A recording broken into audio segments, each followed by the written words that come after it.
Good morning. Welcome to the 2024-2025 presentation and demonstration of our new Abbreviated Day program application. I'll be presenting this morning. My name is Cara McMurray. I am the research analyst at OESO and ODE assigned to lead the data management for our Abbreviated School Day programs. I've spoken with many of you in the past few months and have very much enjoyed getting to know you all. I want to extend a very sincere thank you to you all for submitting your data accurately and on time to ODE last year. We know the process was not easy, to say the least, but your perseverance and tenacity was seen and is valued. Thank you so much. I look forward to working with you all this school year. So this is what we'll be going over today. We'll go over the purpose of the collection, as well as the reporting criteria and features, including who is to be reported and not reported. We'll also go over the data entry fields, including new program reason codes, and a new monthly verification process. The application page has a new web link located under the application section of the district website. A short instructional page about how to grant application permissions is available on the new website. The application user manual is also available, as well as this recorded presentation. Additionally, we'll be adding some short instructional videos on how to do certain things within the application. As you navigate the data collection, please reach out to me, Cara McMurray, or Elizabeth Jankowski for assistance as individual issues or questions arise. We're here to help. I am the new designated research analyst for the Abbreviated School Day program. However, if I am unavailable, any of the other research analysts on the OESO data team can assist. Let's talk about the purpose of the application.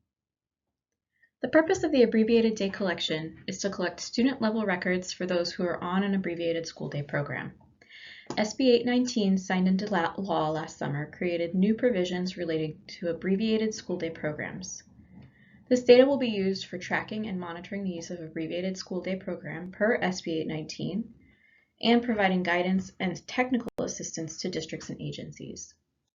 Here are the districts and agencies required to submit data to this collection. An Abbreviated School Day program, as defined by Senate Bill 819, has two parts. One, it is an educational program in which the school district restricts access for a student with a disability to hours of instructional or educational services to less than the number of hours of instruction or educational services that are provided to the majority of other students who are in the same grade within the student's resident school district. If the first criteria is met, then the student is considered in an Abbreviated School Day program if the number of abbreviated school days exceeds 10 days. On day 11, the student is considered on an Abbreviated School Day program. The criteria for reporting a record. When a student with an IEP, 504 plan, or referral for an evaluation for special education or Section 504 is on an Abbreviated School Day for more than 10 school days per school year, a record becomes reportable when it reaches day 11. The count of days is cumulative. For example, 11 school days in a row, or a total of 11 days accumulated throughout the school year. When to report?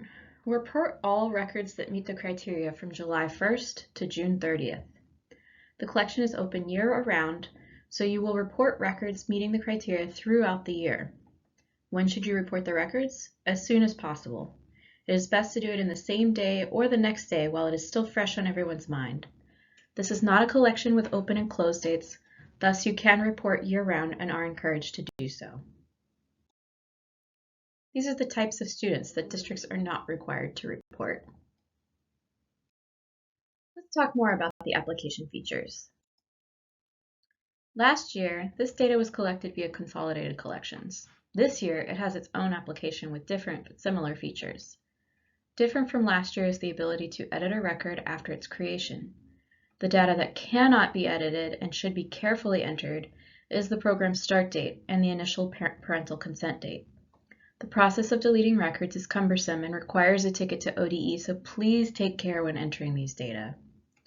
As open records from the previous school year, 23-24, are moved into this new application, there will not be a need to upload numerous records at once. For this reason, given the burden of developing a file upload option, you will only be able to input a single submission at a time. You will, however, be able to upload unlimited consent documents to the student's record. New to this data is the implementation of monthly verifications, which I will discuss later in this presentation. As I mentioned, several fields are editable after the creation of a student record. This includes the above fields, which are denoted with a red asterisk on the web page. Once a student's program ends, enter the date of their last day on the program in the program stop date, and then select a program stop reason, which is a new field this year. As I mentioned before, record deletion may only be performed by ODE. To delete a record, please contact me, the research analyst, to submit a ticket on your behalf. Here's a list of the new program stop reason codes available currently. I will go over these in more detail later in the presentation. You may remember last year that it was possible to enter multiple records for a student, but that they had to be entered chronologically. This year, you will get a warning if you attempt to create a record for a student with an open program, which is to say no program stop date. The warning message will ask if you would like to end the program for the open record or create a historical record. I'll demonstrate this later. Let's talk a bit more about reporting criteria. As it was last year, a student's record becomes reportable when they have been on an abbreviated day program for 11 consecutive or cumulative days. The start date is the first date that the student was on a program. This includes 11 incidences of one day of a program at different times. Here's an example of how to report when the count of days are consecutive. Log in and enter the record. Enter the program start date, which is the date the student started on abbreviated school day, not day 11. Enter all other data except leave the program stop date blank if the student is still on an abbreviated school day program. Here's an example of how to report when the count of days are cumulative. For record number 1, enter day 1, not day 11, as the program start date. Enter the program stop date. For record number 2, for the same student, enter the date that the student was again placed on an abbreviated school day. Leave the abbreviated school day program stop date blank if the student is still on an abbreviated school day program. It is possible for a student to have 2 or more records when the count of days are cumulative until reaching day number 11. You will enter each of these records ending with the most current record. Leave the program stop date blank if the student is still on an abbreviated school day program. Now let's talk about data entry and record management. So let's go over the data entry fields specific to this data application. For the program start date, enter the date the student started on an abbreviated school day. The start date is day 1, not day 11 for each instance. The date expected to return to full day is the date the student is expected to return to a full school day. For students' weekly instructional and service minutes, this is the total weekly instructional and educational service minutes provided to the student that is less than the total weekly instructional and educational service minutes provided to other students in the same grade in the resident district. By comparison, the weekly minutes for the grade, or the bell-to-bell minutes, is the total weekly instructional and educational service minutes provided to other students in the same grade in the resident district. For example, the total bell-to-bell minutes for the week. One thing I'd like to point out is that this is collecting minutes and not hours. We saw a number of entries that had hours last year. This should be collecting minutes, so make sure to convert your hours to minutes when you report in both of these fields. The program reason codes have changed this year, as I mentioned. We'll take a look at these momentarily. Remember that a comment is required when 6 or other is selected. Please be brief and concise. The field is limited to 50 characters. ODE may ask you to recode to an existing code if the comment indicates it fits under one of them. Some codes have been removed this year, like Reason Code 5, Court Ordered, which became exempt with Senate Bill 1558 in March of the past spring. Some codes have been renamed to better depict the data they capture. Some codes have been added as we reviewed last year's reason codes selected, such as reason codes 8 through 11. This list of codes is included in the new abbreviated day user manual online, the link to which we have shared already. With regards to code 6, others should only be used when the situation does not fall under codes 1 through 11. If you're not sure which code best fits your student situation, please give us a call or email us. We're always here to help. This past summer, as I mentioned, we reviewed all the reason comments to determine what new codes were needed this year. We reviewed over 400 records with code 6 other selected. Some of these fit better into other categories, so please make sure your reason is not already listed. Notice provided to parent is a yes/no flag that indicates the district provided the parent of the student written notice regarding the district's legal requirements for an abbreviated school day program per ORS 343.161. Date notice signed by parent is the date the district obtained required parental signature of acknowledgement of receipt of required abbreviated school day program information. The date of initial parent consent is the date the parent signed required consent to place the student on an abbreviated school day program. The latest parent consent form is the latest paperwork associated with the abbreviated school day program pertaining to the signed parent consent and acknowledgement of receipt of the program information. Please note that this must be a PDF file. I've listed the steps here, but again, there is a short video on this website depicting how to upload these documents. Disability status looks a bit different this year, as you can see. This year, there are 2 sets of checkboxes for special education and for Section 504 plans. Last year, we asked that you click on N for both special education and 504 flags to indicate that a student was in referral. This year, we have a box for both special education and for 504 referrals. Please choose one from at least one set, which is to say at least one of the 4 boxes. Remember that a student can be on both an IEP and a 504 plan at once, so it is possible to select one from each group, although this should be very rare. The special education primary disability field is a drop-down list if the special education box is checked. If the special education box is not checked, select 00 not applicable. The last IEP date is the date that the student's most recent individual education plan was completed. This field is required if the special education box is checked. The program stop date is new this year. Let's take a closer look at these options. Enter the stop date when the student is no longer on an abbreviated school day program.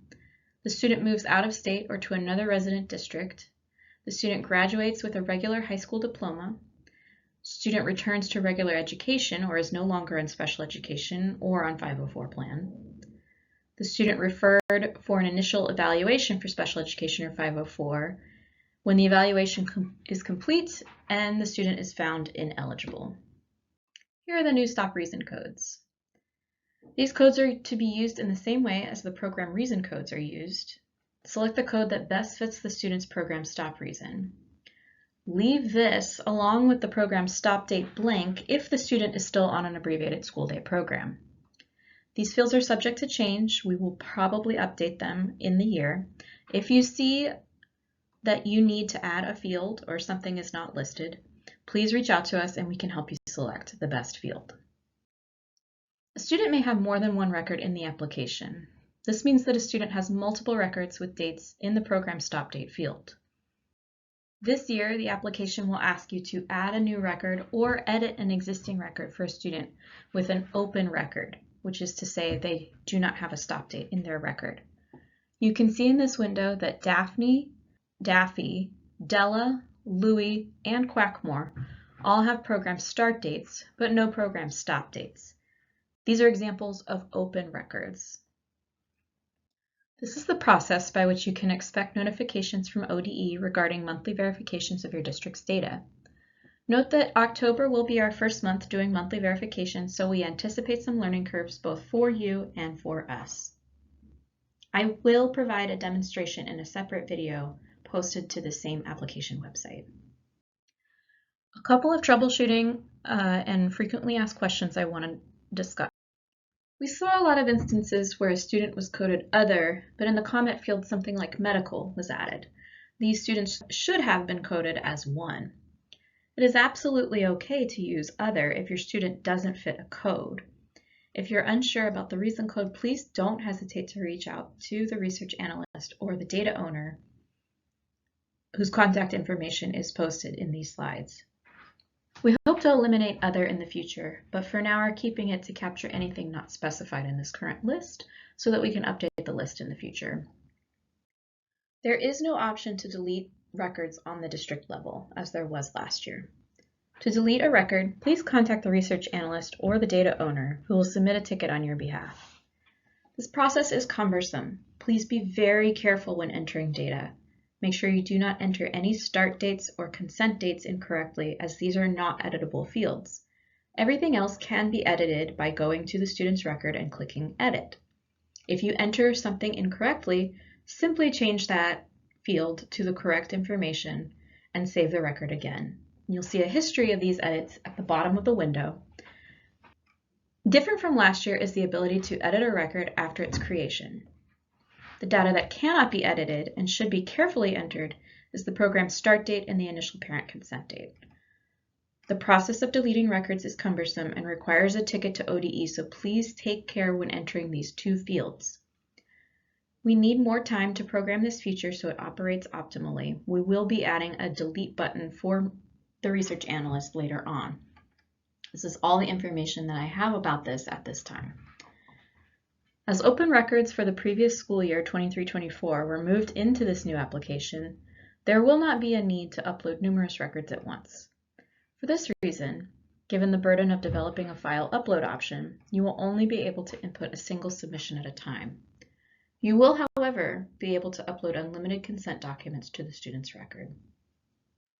Thank you all so much for your excellent work. We could not produce accurate data without your help. The data come from you. Please reach out to any of us with any further questions you may have. Please also reference the website for additional materials to assist you, such as the user manual and short videos about how to submit data in the application. Here's our contact information. You can find all of this on the website or reference these slides for future reference. Thank you all so much and have a great day.